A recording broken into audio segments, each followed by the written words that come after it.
I'm Sebijan Fejzula. I'm from Republic of Macedonia and currently I'm in Roma Access Program. The daily life of my mother and the daily life of the other women in my community and in my country taught me what it means to be a Roma woman, and it's something that I don't really like it, and I realized that if I don't want to have the same destiny as they have, so I need to change something. First, I need to change something on myself. That means to have a better education that my mother have.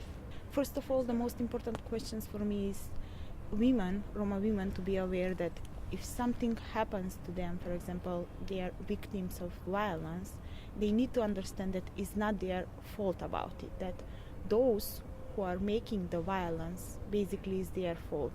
But while we are growing up in our family and in our community, we are taught to be a Roma woman.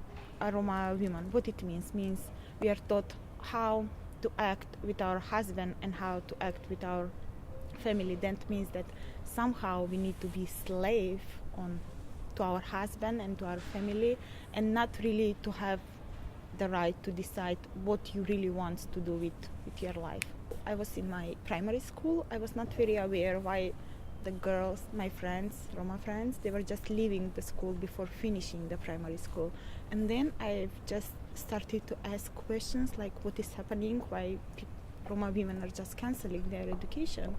And somehow I realized that they were forced by their family to cancel the school because they were just marrying them to somebody.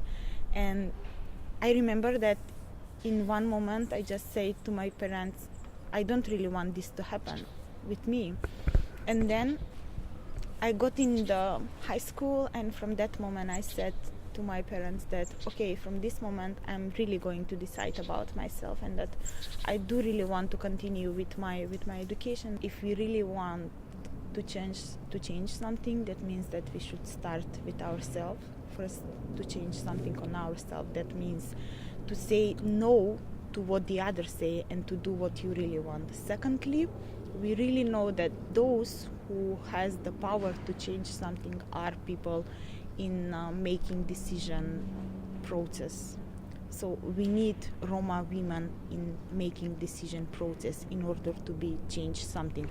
I'm very happy when we are having this conference and we are talking about Roma women problems, but also we should go inside in the communities and to ask those women what they really want and what are their problems. With my Macedonian friends, we have opened one page which is Romalitico, and we decided to write about politics which are happening with Roma people in Macedonia. And each of us is writing in the topic for which is, let's say, not expert but has more information and more knowledge about it.